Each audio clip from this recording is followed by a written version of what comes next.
El Salvador.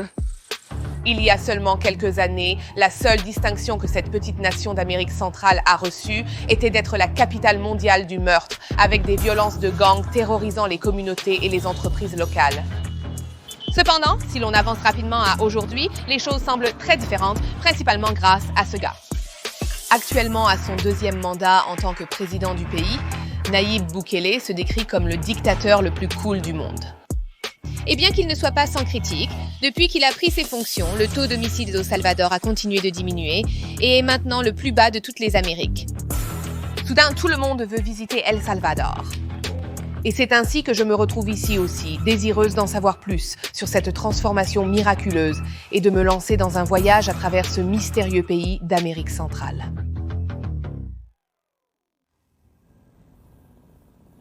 Est-ce votre première fois au Salvador? Oui, c'est ma première fois au Salvador. Je suis très heureuse d'être ici. Vous allez voir comment le pays change. C'est très beau. La situation s'est beaucoup améliorée ici, n'est-ce pas? Les années précédentes ont été difficiles. Les gens étaient souvent victimes d'extorsion. Ouais, Avez-vous subi de l'extorsion en tant que chauffeur de taxi? oui, environ 20 fois dans les 50 années que j'ai travaillé ici. Ils exigeaient de l'argent, sous peine de mort pour ceux qui ne payaient pas. Vraiment? Ils les tuaient. Mais nous avons vu un assez grand changement depuis lors. Et comment sont les Salvadoriens? Nous sommes tous très amicaux. Nous apprécions les visites touristiques de l'étranger. Et quel est votre nom? Mon nom est Ramon Marocain, Ramon Maroquin. Ramon Marroquin. Avez-vous essayé les pupusas ici au Salvador ou allez-vous les essayer maintenant? Non, je n'ai jamais goûté les pupusas, mais ils sont délicieux. Voulez-vous aller à un endroit préféré ici? Y a-t-il un endroit ici sur le chemin? Il y a un endroit populaire ici. Et si on allait goûter leur fameuse pupusa? Oh, oui, d'accord.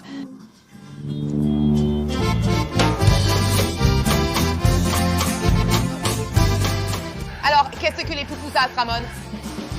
Quels sont les bons? Le plus classique est celui au fromage. Celui au fromage, haricots, chicharron. Ah, d'accord. Les gens ici, depuis qu'ils étaient petits, depuis qu'ils étaient enfants, mangent des pupusas. Pupusa. Oh, regarde les pupusas. Merci. Tu peux le prendre comme ça. Avec la main. Oui, avec ma main. Essayons les pupusas. Mes premières pupusas ici.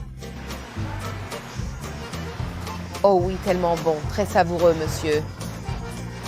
Combien de fois par semaine mangez-vous des pupusas? Le matin, j'en mange. Oh, vous avez déjà mangé ce matin.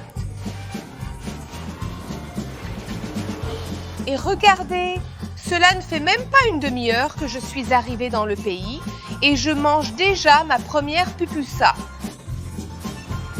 Ça m'a beaucoup plu. Merci pour l'initiation au monde des pupusas, monsieur. Et maintenant, nous pouvons continuer vers l'hôtel. À Salvador. Est-ce la musique de Salvador? Oui. Qu'est-ce que ça fait? Oui. Celui-ci est bon pour danser.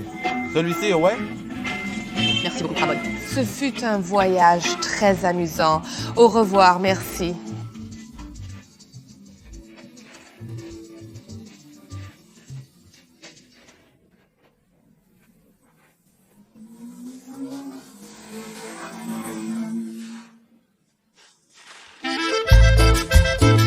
Waouh, la vue depuis mon balcon est incroyable.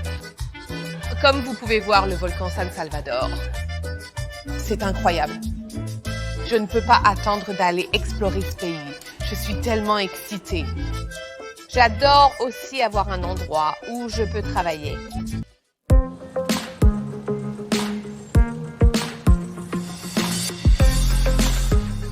Nous voici donc aujourd'hui dans la capitale, San Salvador. J'ai toujours dit qu'un lieu, sa nourriture et plus précisément ses marchés sont le moyen le plus rapide et le meilleur pour comprendre une culture et un peuple.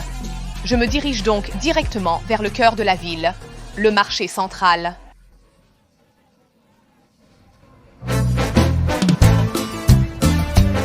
Oh Salvador. C'est très intéressant car El Salvador est un pays qui a une culture très mélangée, des influences espagnoles, européennes, car bien sûr les Espagnols ont colonisé ce pays, mais aussi des influences indigènes.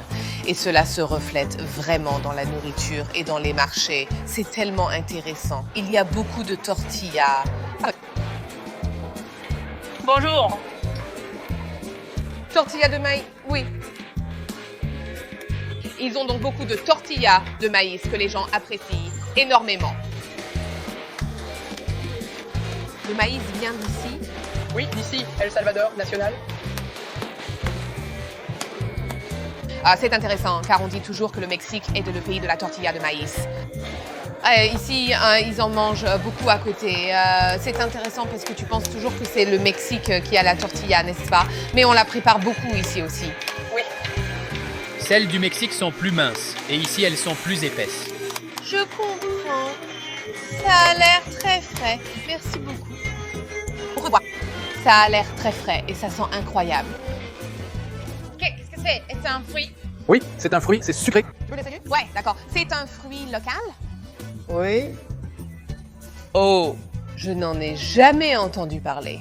C'est délicieux. Est-ce qu'il a une graine ou pas? Essaye-le. Très bien. Waouh! C'est doux. C'est intéressant parce qu'il y a beaucoup de choses que je n'ai jamais vues auparavant. Comme ces fruits, comme le cocotte. C'est très intéressant. Ah, merci.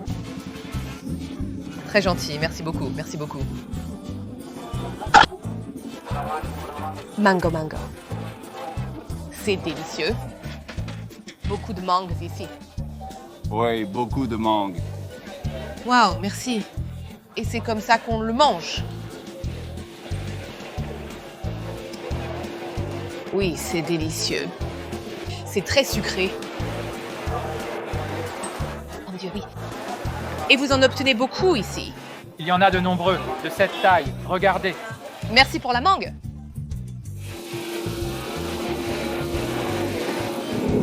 C'est quoi? Des haricots de frais. Oh, ce sont des haricots. Je n'imaginais pas le frijol ainsi. Intéressant. Waouh, on peut vraiment tout trouver sur ce marché, en plus de tous les fruits et légumes. Ils vendent des choses. Comme vous savez, il y a ces gens qui vendent des soutiens-gorge. Je viens de faillir trébucher sur cette caisse. J'ai regardé en bas et il y a des poulets vivants, juste assis à l'intérieur. Peut-être que vous pouvez aussi acheter des poulets. Qui sait? Après avoir vu toute cette nourriture, j'ai une faim de loup. Des locaux sympathiques m'ont dit qu'il y a une section couverte avec des stands de nourriture où je peux goûter à quelques plats locaux. Pour être honnête, ils ont tous l'air délicieux, mais je me dirige vers celui qui est rempli de locaux. Toujours un choix sûr sur le marché. Cette chaleur appelle une seule chose, des fruits de mer froids. Il y a un ceviche de palourde noire et de maïs zesté, et un cocktail de maïs classique avec une soupe rose.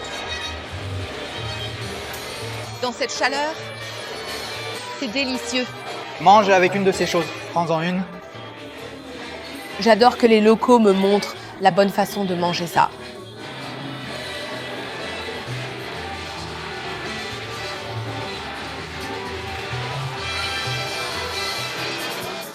Venez-vous ici souvent? Oui, j'y suis allé environ 5 fois. 5 fois? Mais j'aime bien ça. L'atmosphère est très joyeuse. C'est joyeux. Comment sont les gens du Salvador? Gentil. Oui. Nous essayons d'être aussi honnêtes que possible. En effet, le pays a connu de nombreux changements. Avant, il y avait beaucoup de bandits. Oui, quand on allait dans un quartier, on nous demandait d'où on venait. Si vous n'étiez pas d'ici, vous auriez pu mourir, mais pas aujourd'hui. Vous pouvez marcher librement dans n'importe quelle rue d'El Salvador sans être importuné. Vous êtes libre. On dirait que c'est tout à cause de Bukele, n'est-ce pas? Aimez-vous Bukele? Bien sûr. Oui? 200%. 200%. Il a tout changé. Ce que je ne comprends pas, c'est qu'on entend beaucoup dire qu'il a beaucoup investi dans la police et l'armée et qu'il a également ordonné la construction de cette énorme prison, n'est-ce pas? Où il a enfermé tous ses membres de gang. Alors pourquoi aucun président avant lui n'a fait ça? Parce qu'ils ne l'ont pas fait, parce que c'était une affaire. C'était une affaire. C'est affreux. Heureusement, les choses ont beaucoup évolué depuis. Saint-Hugues, Ça, je suis ravie de vous rencontrer.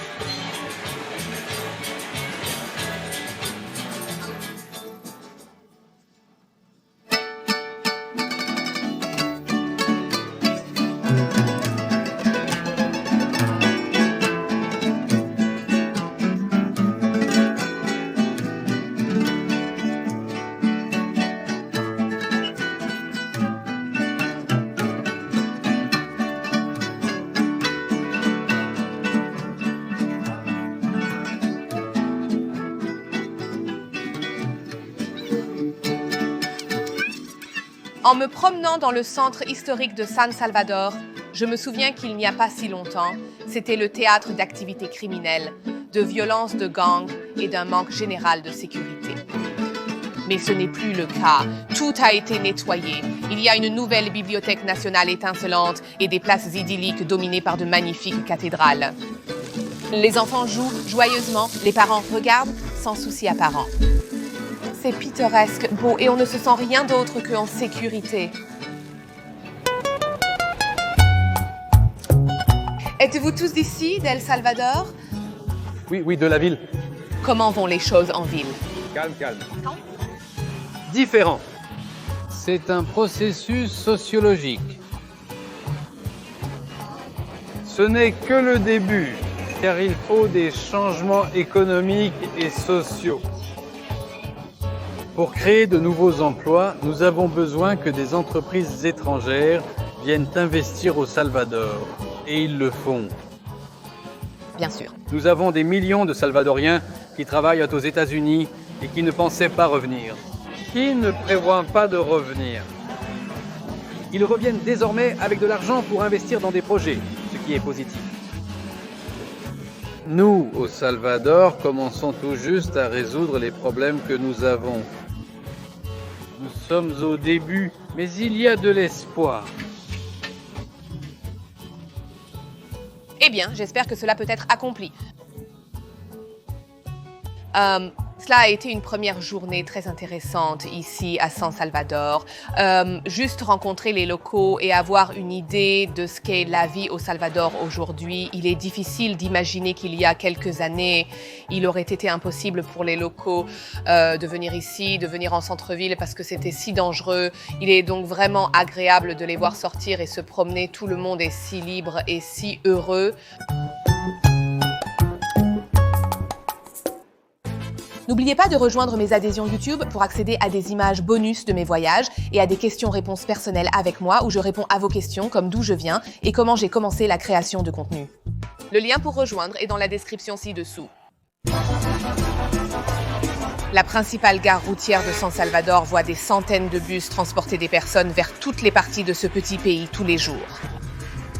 Mais ce que vous devriez savoir sur les gares routières au Salvador, c'est que leur utilisation va bien au-delà de simples centres de transport. La plupart d'entre eux sont une sorte de combinaison de marchés, de dépôts et de food courts.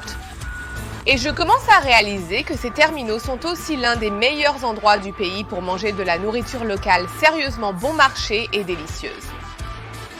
Long voyage prévu, petit déjeuner disponible à la gare routière, pas d'inquiétude. Le petit déjeuner typique du Salvador. Il y a des œufs brouillés avec des poivrons, des haricots refrits, du fromage à la crème, des tortillas chaudes et fraîches et un café noir fort pour commencer la journée. C'est la meilleure façon de commencer la journée au Salvador. Et honnêtement, les endroits dans les terminaux de bus sont parmi les meilleurs endroits pour obtenir, vous savez, le déjeuner ou le petit déjeuner typique. Délicieux, abordable et impressionnant. J'adore les tortillas fraîches qu'ils font ici. Ce que j'aime en El Salvador, ce sont ces endroits, une gare routière ressemblant à une relique du passé. Vous venez ici et observez simplement ce qui se passe autour de vous. Des gens vendant des cartes à gratter, réparant des chaussures à l'ancienne. Pas besoin d'aller à un monument pour voir l'histoire, elle est partout. Il suffit de savoir où aller C'est incroyable. La vie locale est un spectacle en soi.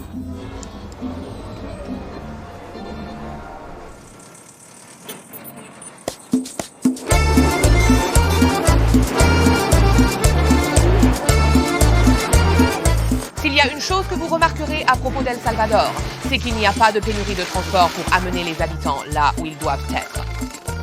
J'ai vu des minivans pimpés, des camionnettes remplies de navetteurs qui s'accrochent pour leur vie, même des tuk-tuk. Et puis, bien sûr, il y a ce qu'on appelle un bus à poules. Plus qu'un moyen de transport, les bus d'El Salvador sont une expression très appréciée de l'individualité et de la fierté. Ok, je pense que c'est mon bus. Ce qui a commencé comme des bus scolaires jaunes aux États-Unis a ensuite été vendu aux enchères et a fait son chemin ici quelque part dans les années 80. Les conducteurs leur ont redonné vie avec des peintures colorées et souvent des accessoires excentriques. Ces bus ont vraiment une ambiance particulière. Vous savez, ils sont tous conçus de manière cool. J'aime aussi les ailerons sur le dessus. Malgré l'affichage des destinations sur le pare-brise, monter dans ces bus peut être intimidant. Mais soyez assurés que les habitants sympathiques sont là pour aider. Très cool le bus. C'est amusant, non? Ça vous plaît? J'aime ça. La musique, il y a beaucoup de vendeurs qui sautent pour vendre leurs trucs, n'est-ce pas? Aimez-vous ce bus? Très bien. Oui? D'où viens-tu? Londres, Angleterre. Ces bus attirent des marchands ambulants de toutes sortes.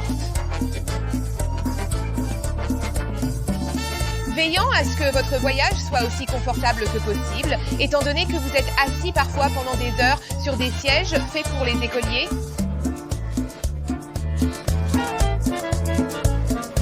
J'adore comment on peut tout acheter dans le bus. On ne mourra pas de faim. Si on veut des snacks, ils en ont. Vous voulez des boissons? Ils ont des boissons. Vous voulez une brosse à dents? Ils ont une brosse à dents. Et ils ont tout.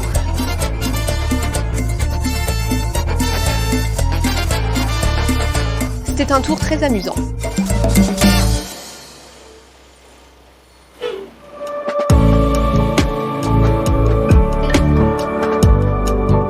Les nombreux volcans d'El Salvador lui ont conféré des paysages sérieusement magnifiques. Aucun plus que le lac Guatepeque. Formé il y a environ 50 000 ans suite à une éruption volcanique et à l'effondrement subséquent de la caldeira du volcan, il a créé un magnifique lac bleu, qui est maintenant un lieu populaire pour les visiteurs et les Salvadoriens fortunés, avec des maisons de vacances sur les rives du lac, pour passer un week-end à profiter des activités aquatiques ou simplement à se prélasser à contempler les vues. C'est ma première fois en jet ski et je n'ai aucune idée de comment m'y prendre. Quelqu'un va m'accompagner pour me faire faire le tour du lac. Alors, c'est parti! D'accord, donc c'est notre première fois en jet ski. Wouh! Est-ce que je devrais mettre mes mains ici ou ici? Qu'est-ce qui est mieux ici? Oui? D'accord, allons-y. Oui, prêt?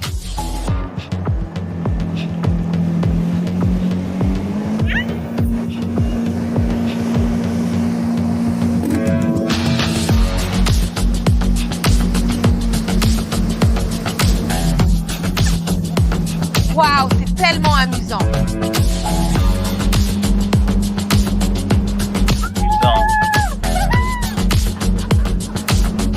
D'accord, très bien. Donc, je vais essayer de conduire ce jet ski. Je ne sais pas comment ça va se passer, mais nous devrons voir. Oh, je suis tellement terrifiée. D'accord, et pas si vite. Dois-je simplement aller tout droit?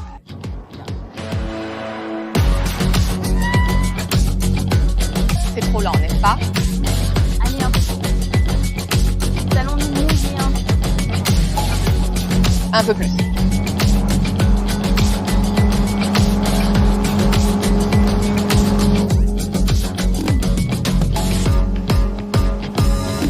Oh mon Dieu!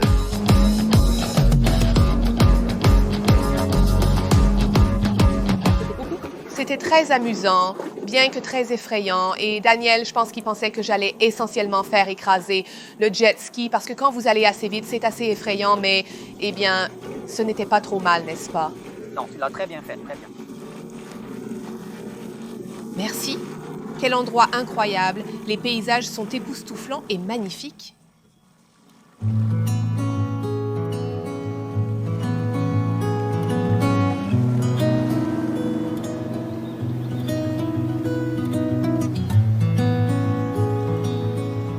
Le paysage actuellement au coucher du soleil est si beau, surtout le ciel parce qu'il est devenu rose et les montagnes au loin sont enveloppées dans la brume. C'est du domaine du fantastique, vraiment. Honnêtement, ce pays est béni avec tant de beauté naturelle.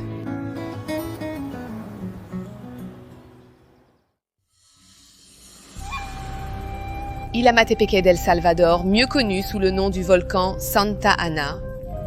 C'est le volcan le plus actif de toute l'Amérique centrale. C'est aussi le volcan le plus haut du pays à 2381 mètres au-dessus du niveau de la mer. Aujourd'hui, je pars randonner vers son magnifique cratère. Je fais ma première randonnée sur un volcan. Alors voyons comment ça se passe. Très excitée. Nous sommes en altitude, donc on peut déjà sentir le manque d'oxygène dans l'air.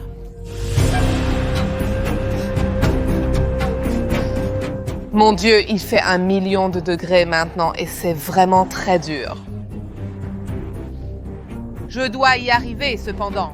Ce qui a été annoncé comme une randonnée relativement douce et facile devient quelques heures épuisante, tout en montée sur un terrain rocheux inégal à travers la jungle salvadorienne. Oh, maintenant le terrain est devenu très très rocheux. De toute évidence, nous faisons de la randonnée sur un volcan. Je suis en train de mourir. Vraiment, c'est quelque chose d'autre. Notre groupe avance dans l'air qui s'amincit, choisissant notre chemin à travers un terrain accidenté et grimpant sur des rochers lors de notre ascension finale. C'est intense. Ça doit valoir le coup. Et enfin, la voilà à seulement quelques mètres de nous, la terre promise.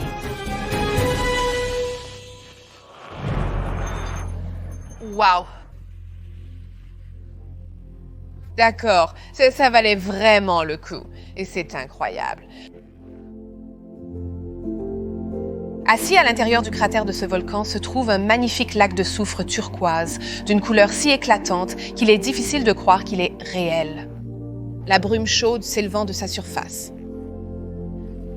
C'est à couper le souffle. C'est magnifique.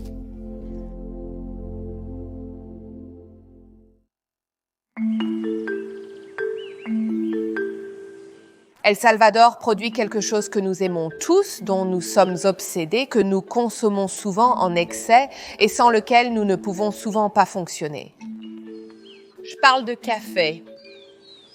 Les hauts plateaux de l'ouest du pays, en particulier la chaîne de montagnes Apaneca-Ilamatepec, sont surtout connus pour leur sol volcanique et leur climat favorable qui produisent ces précieux grains de café. Ici, nous commençons avec la production de la plantation geisha. Oh, la section geisha. Oui, ces petites pointes que vous voyez là sont en bourgeonnement. Le bourgeonnement est comme le début de la floraison? Seulement c'est parti. Le blanc, et qu'est-ce qu'il fait? Il s'ouvre en une fleur. Il fait une fleur? Oui. Après 3 jours, la fleur tombe et la branche reste qui commence à se transformer en graines de café. D'accord. La ferme est un projet d'agroforesterie où nous mélangeons de nombreux arbres fruitiers, arbres d'ornement et arbres à bois. Ainsi que du cacao. Cacao, wow! Nous entrons maintenant dans la plantation de Pacamara. Vous pouvez voir la différence entre le fruit Pacamara et le fruit geisha. Ceci est le Pacamara et ceci est le geisha. Il est plus sombre et plus grand. Il est beaucoup plus grand. Et vous aurez le plaisir de le goûter. Essayez de le peler sans le mordre. Comme ça? Oui. Est-ce la graine? L'intérieur contient la graine que vous pouvez goûter. C'est intéressant, car évidemment, il n'a pas encore de saveur de café, n'est-ce pas? Ouais. Il a des saveurs comme le litchi et de la pêche? C'est la graine que nous finissons par sécher et griller. L'histoire d'El Salvador est profondément liée au café. Alors que de nombreux pays d'Amérique latine ont construit leurs économies sur les plantations de sucre, le grain d'or a transformé El Salvador en une riche république caféière à la fin du 19e siècle. Mais cela a entraîné des structures sociales inégales, des luttes foncières et une guerre civile. Il y a une histoire ici qui parle des 14 familles, n'est-ce pas? Oui, ils cultivaient du café et l'exportaient en Amérique du Nord. Ils étaient les 14 familles les plus influentes d'El Salvador, contrôlant 90% d'El Salvador. Et l'économie, n'est-ce pas? Exactement. L'argent, l'élite, le café. Oui. Mais le café est très lié, je pense, à tout ce qui s'est passé dans ce pays, n'est-ce pas? Oui, il y a une grande histoire au Salvador entre le café et la politique. Beaucoup d'inégalités. Exactement. Oui, c'est intéressant. Le café raconte essentiellement l'histoire du pays.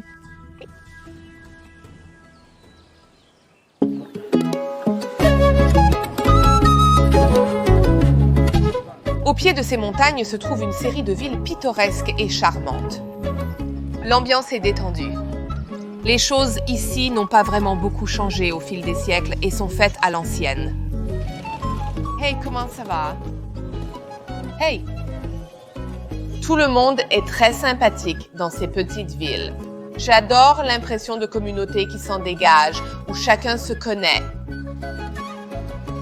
Waouh, regardez comme c'est cool! C'est agréable de voir les gens simplement vaquer à leur vie quotidienne. J'aime les petites places et églises. L'ambiance est très pittoresque, typique des petites villes.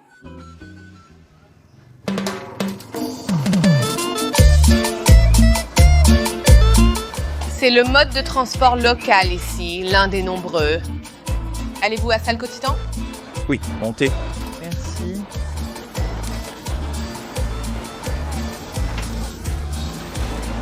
Bonjour. Comment appelle-t-on ce type de transport? Pick-up. D'accord, on l'appelle pick-up. C'est comme ça qu'on le nomme. C'est très unique, là, cette forme de transport. Ouais, pick-up. Est-ce moins cher que les bus? Oui, c'est moins cher. Ah, d'accord. C'est cool, moins cher que les bus qui sont déjà très abordables.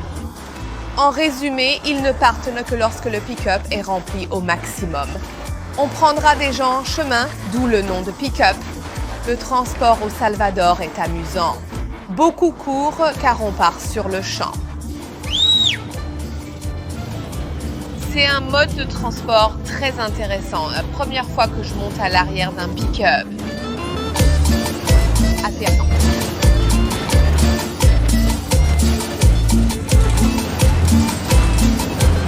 Toute une aventure. S'accrochant à l'arrière du pick-up, tous semblent habitués à cette vie précaire. Combien ?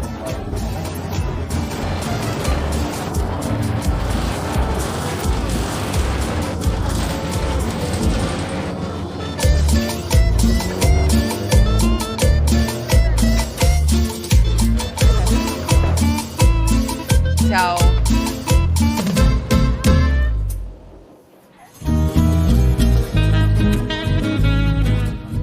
Salcotitan est une petite ville calme et pittoresque qui cache certains des meilleurs plats du pays.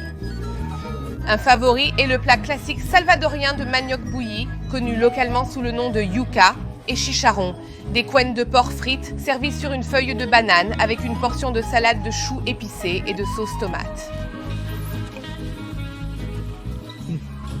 J'adore à quel point le chicharron est croustillant. La nourriture dans ces endroits locaux est toujours si bonne.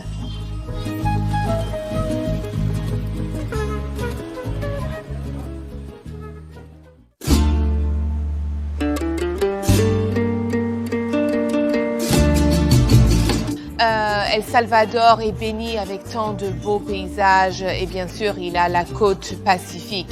Donc, c'est la plage qui est proche de San Salvador, la capitale est La Libertad. Il y a de magnifiques palmiers qui bordent la plage. Et le sable a été très unique car c'est un peu comme du sable noir. C'est ce que j'adore absolument à propos d'El Salvador, le fait que pour un si petit pays, il a tant de beaux paysages naturels, de la plage aux volcans et aux montagnes. C'est tout simplement incroyable d'explorer ce pays et il ne cesse de me surprendre. On ne choisit pas d'où l'on vient. Et bien que les Salvadoriens viennent d'un pays qui a connu la violence et l'instabilité pendant une grande partie de son histoire récente, ils sont parmi les personnes les plus accueillantes et généreuses que j'ai rencontrées lors de mes voyages. L'avenir du Salvador est un mélange d'espoir et d'incertitude, une expérience unique qui n'a jamais été tentée auparavant. Sortir un pays de la corruption et de la violence des gangs est un défi incroyablement difficile. Mais pour le bien-être de ses habitants, nous ne pouvons qu'espérer que leur avenir sera plus brillant que les années difficiles qu'ils ont dû traverser.